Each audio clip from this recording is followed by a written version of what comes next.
Once upon a time, in a land far, far away, there was an enchanted forest. The trees whispered secrets, and the flowers glowed with magic. At night, the stars danced above, casting a soft light on the forest floor. In the heart of this forest stood a grand castle, hidden by thick vines. The villagers spoke of it in hushed tones, calling it the Beast's Castle. Some said it was cursed, others believed it was haunted. Few dared to go near. The castle was surrounded by a vast garden, where roses bloomed all year round. These roses were not ordinary flowers. They held a mysterious power. One day, a brave merchant ventured into the enchanted forest.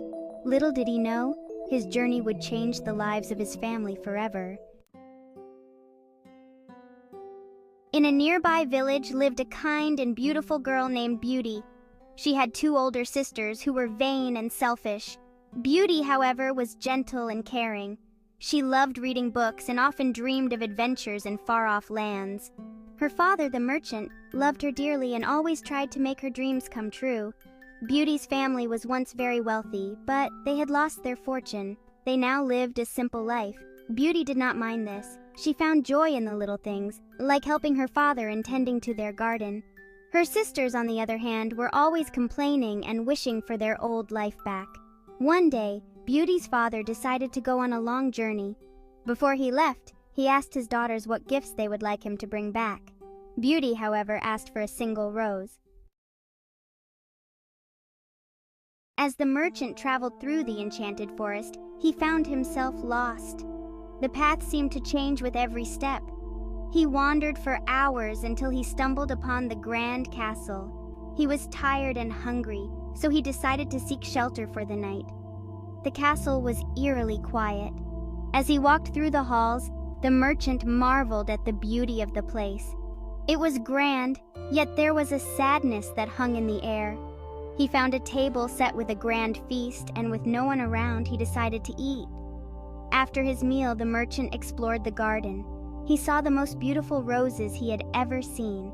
Remembering his promise to Beauty, he picked a single rose. How dare you steal from my garden? Suddenly, a fearsome beast appeared. You must pay for this theft. You will stay here forever or send someone in your place. The merchant trembled with fear and explained that the rose was for his daughter.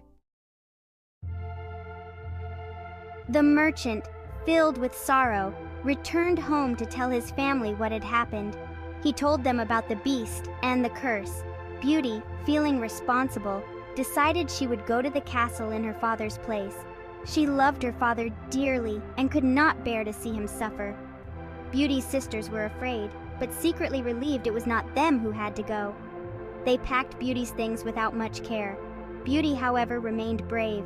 She kissed her father goodbye and set off towards the enchanted forest. You are very brave. When Beauty arrived at the castle, she was greeted by the beast. You are very brave. Beauty nodded, trying to hide her fear. She was shown to her room, which was more luxurious than anything she had ever seen. Despite the beauty of the castle, Beauty felt lonely and scared. As Beauty explored the castle, she began to notice something unusual. The objects in the castle seemed to have a life of their own. The candlesticks would light themselves, and the teapots would pour tea without anyone touching them. It was as if the castle was alive. Hello, dear. Would you like some tea?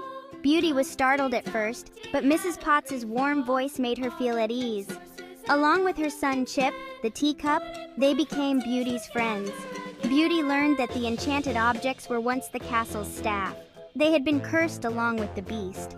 They told her that the only way to break the curse was for the beast to find true love. Beauty felt sad for the beast and his enchanted friends. She wished she could help them. As the days passed, Beauty grew closer to the enchanted objects. They kept her company and made her laugh. She began to see the castle not as a prison, but as a home. Beauty and the beast began to spend more time together. At first, Beauty was frightened of the beast. He was gruff and had a terrible temper. But as she got to know him, she saw a different side. He was kind and gentle, with a deep sadness in his eyes. The beast tried to make Beauty happy. He showed her the library, filled with books from floor to ceiling. Beauty's eyes sparkled with joy. She spent hours reading and sharing stories with the Beast. They laughed and talked, slowly becoming friends. One evening, the Beast invited Beauty to a grand dinner. He had never felt so nervous. Beauty wore a beautiful gown, and the Beast had dressed in his finest clothes. They danced together in the grand ballroom.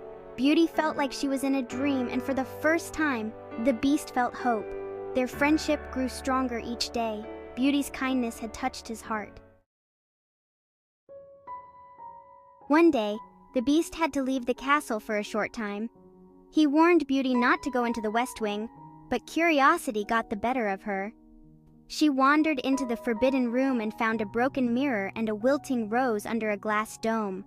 The room was dark and filled with sorrow. I told you never to come here. As Beauty looked at the rose, the Beast suddenly appeared. He was furious. Beauty was frightened and ran from the room. She felt confused and hurt. She didn't understand why the Beast was so angry. The enchanted objects explained the significance of the rose. If the last petal fell before the Beast found true love, the curse would remain forever. Beauty felt a deep sadness for the Beast. She realized how lonely and desperate he must be. She forgave him for his anger and promised herself she would stay by his side.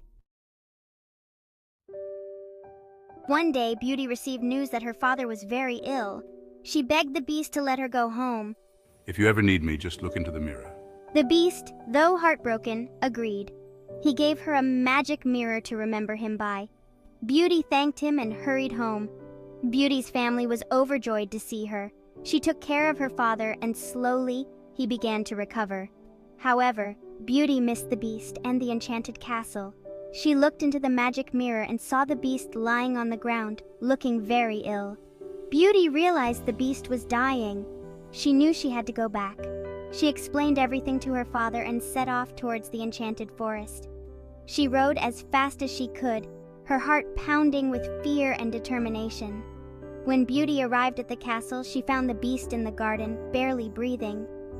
"I'm here," she whispered, tears streaming down her face. "Please don't leave me." As Beauty kissed the Beast, a magical light surrounded them. The Beast began to transform. His fur disappeared, and he turned into a handsome prince. Beauty gasped in amazement. The curse was broken. The enchanted objects also transformed back into people. The prince explained that he had been cursed by a wicked fairy. The curse could only be broken by true love. Beauty's love had saved him. Beauty and the prince embraced, filled with joy and relief. The castle was no longer dark and eerie. It was filled with light and laughter. The villagers, who had been afraid of the castle, now saw it as a place of wonder. Beauty and the prince invited everyone to a grand celebration. The castle was alive with music, dancing, and laughter. The story of Beauty and the Beast teaches us many important lessons. It shows us that true beauty comes from within. The Beast was judged by his appearance, but Beauty saw his kind heart. This teaches us not to judge others by how they look, but by their actions and character. Beauty's kindness and bravery changed the Beast. Her love broke the curse and transformed the castle. This shows us the power of love and kindness. When we are kind to others, we can make the world a better place. Beauty's actions remind us to be brave and caring. The tale also teaches us about sacrifice. Beauty was willing to give up her freedom to save her father. Her selflessness and courage are qualities we should all strive for. Sometimes we have to make sacrifices for the ones we love, and in the end it makes us stronger. Lastly, the story reminds us that we can change and become better people.